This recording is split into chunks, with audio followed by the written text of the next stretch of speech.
गिबिसिनथाराव आंनि अननाय आरो खुलुमहरनायखौ आफा इसोरनि मुङाव नोंथांमोन साफ्रोमनोबो हरग्रोनाय जाबाय। आङो दिनै नुजाहोजानायनि 13 आयदा सल'निफ्राय लानानै 18 फदनि बाथ्राखौ बेखेवनो सानदों।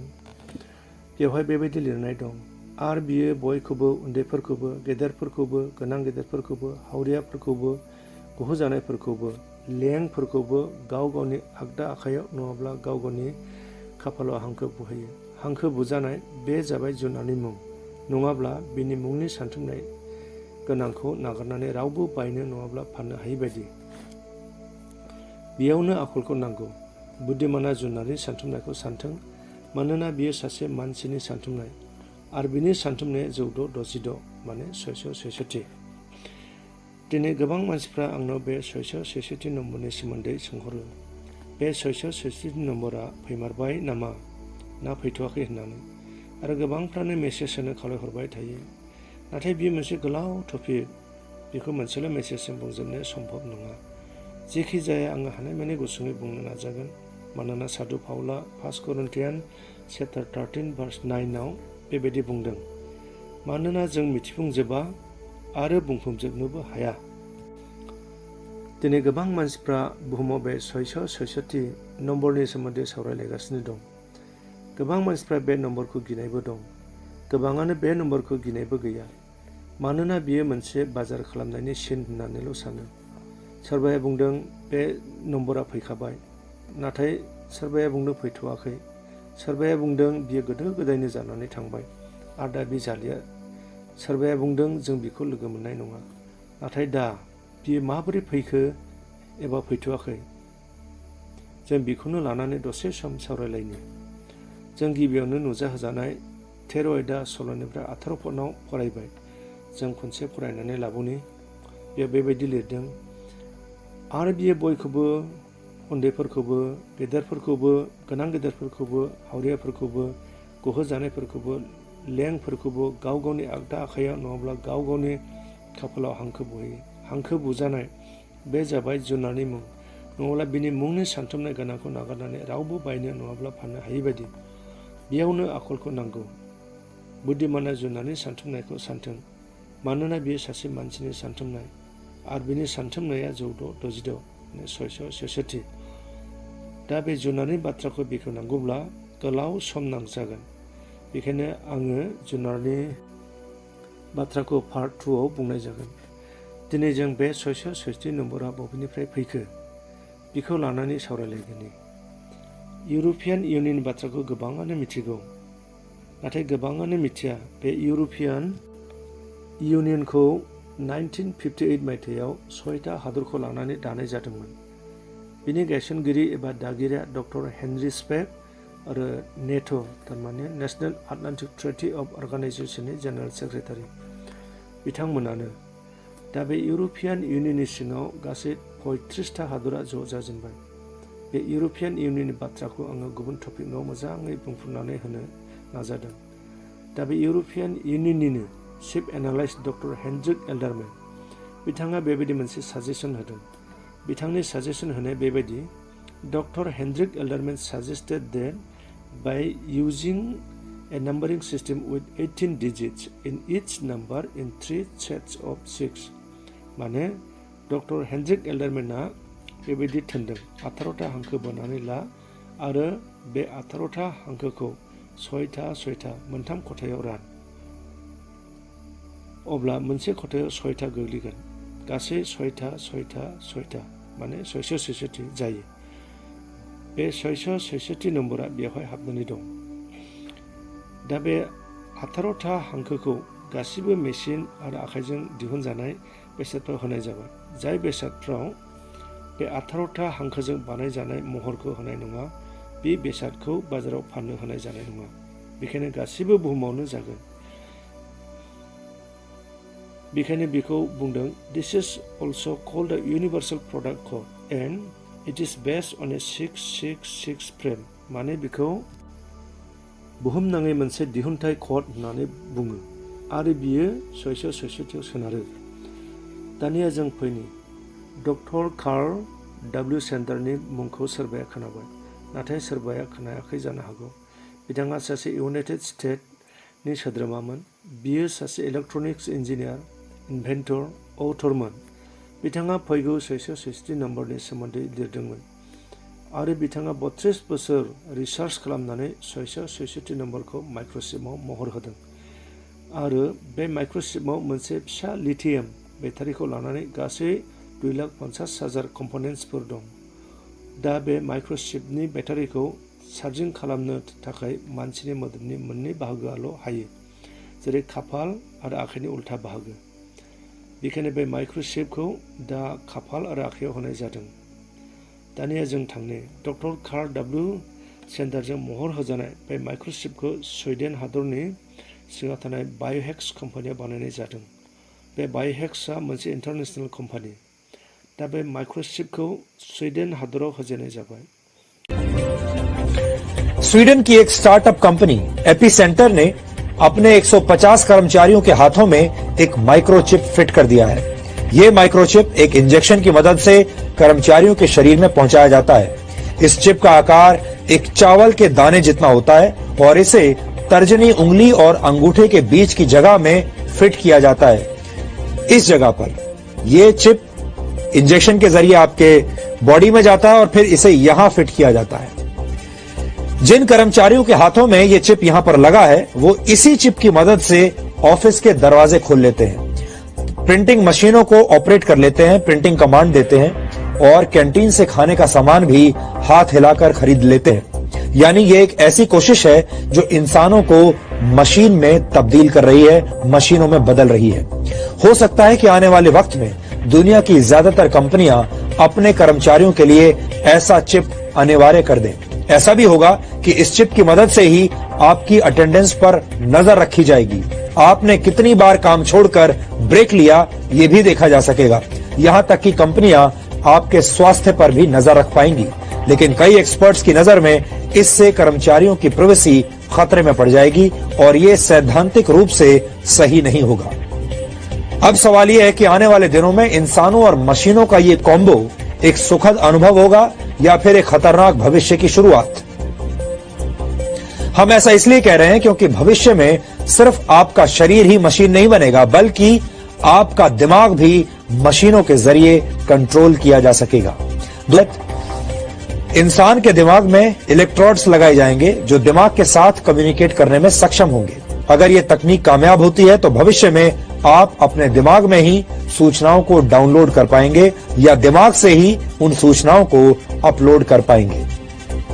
ये भी हो सकता है कि आने वाले दिनों में आपके विचारों को मिटाया जा सके, यानी डिलीट कर दिया जाए और आपके दिमाग में नए विचार डाले जा सके। आरो बे माइक्र'चिपनि मुंखौ एनटेक 216 दोननाय जादों। दा बे 216 खौ सानजाब्ला 666 जायो।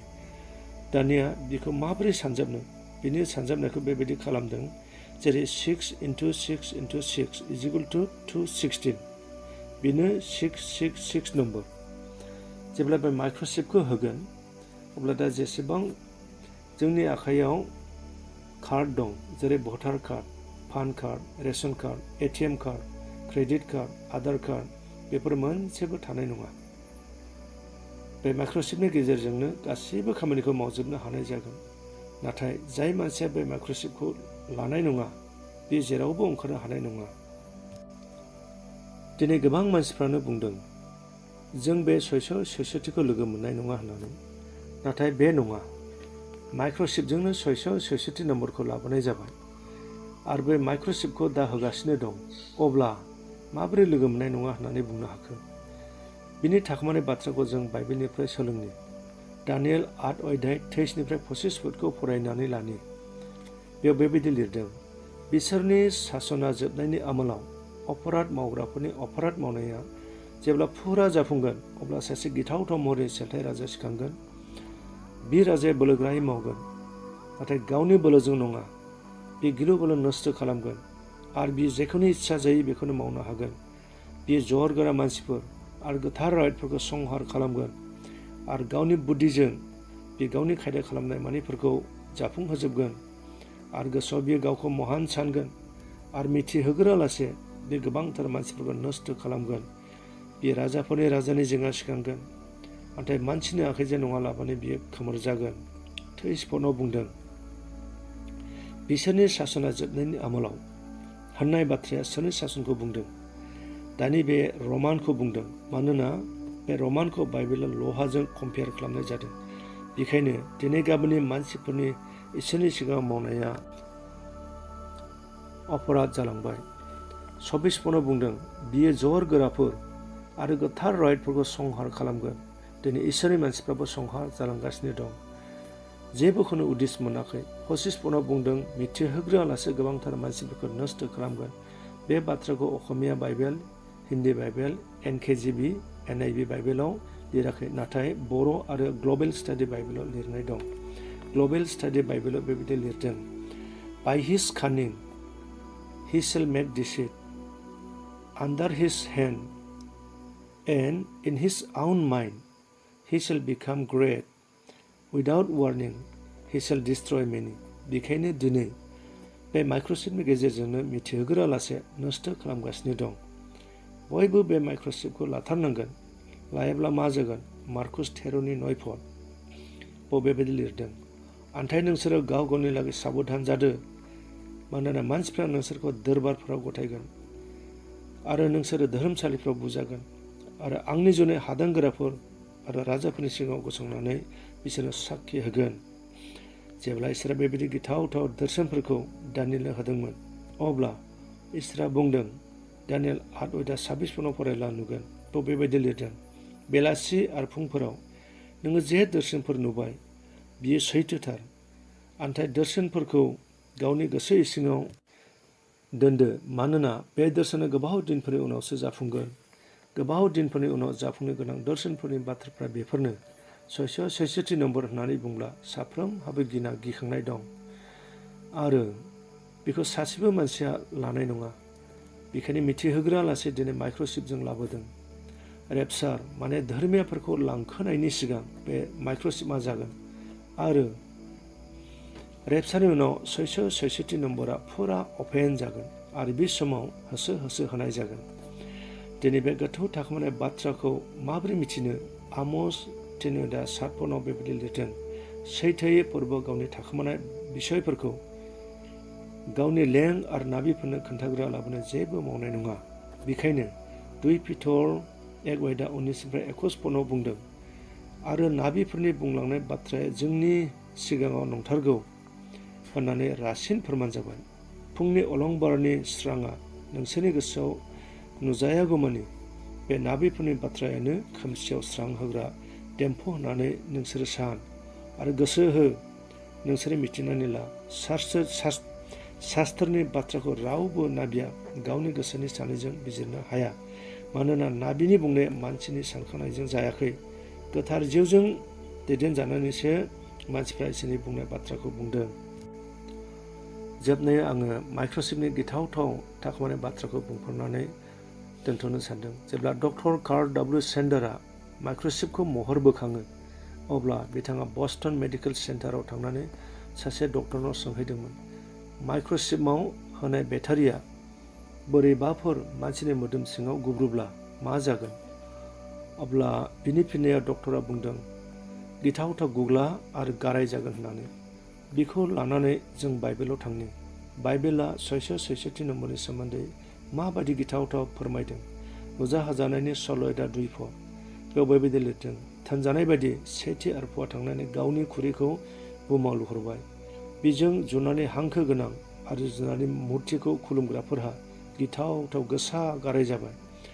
अब्ला दिनै 666 आरो माइक्र'चिपनि गेजेराव मा फाराग दं? बुजिनो नाजादो। दिनै बे 666 नम्बरा जोंनि गेजेराव फैबायना फैयाखै? बाराक अबामा 666 नम्बरखौ बयबो लानांगौ होननानै 2013 मायथाइनि 7 जुन दानाव साइन होबाय। अनदायग्रा आंगो ख्रिस्ट' लोगोफोर, थामथिम जादों जिसु ख्रिस्ट'नि फैनाया खाथि जाबाय। मानोना मथिय 24:22 पनाव बेबायदि लिरदों फोरबोआ 20 सानफोरखौ फुसुङामोनथाय मानसिफ्रा रावबो बासायजानाय नङामोन, नाथाय गावनि सायख'जानायफोरनि लागै 20 सानखौ फुसुंबाय। बबे सानखौ फुसुंखो? धोरोमियाफोरनि लांखोजानाय समखौ फोरमायदों। गालातिया 4:5 पनाव जों 4 जातिफोरखौ बिसा खोरनि होननानै बुंदों। बेखायनो जोंनि अनजानाय मुगाया बे रेपचारानो जोबथा सम। माखासे फोरोंग्राफ्रा बेबायदिबो फोरोङो, रेपचारनि उनावबो जिसुनि मुङै सोरबाया जिउ दान होनानै सिथारजायोब्ला बियो बासायजागोन होननानै। अनजाग्राफोर, बियो नंखाय फोरोंनाय। मानोना रावबो मानसिया गावनि धोनखौ असे बिसानो जेसेबां होगोन, खांजानाय बिसानो एसेबां होआ। रेपचार जानाय लोगो लोगो हर जातिफोरनि अनजानाय मुगाया जोबनानै थांगोन आरो बासायजानायनि जेबो राहा गैया।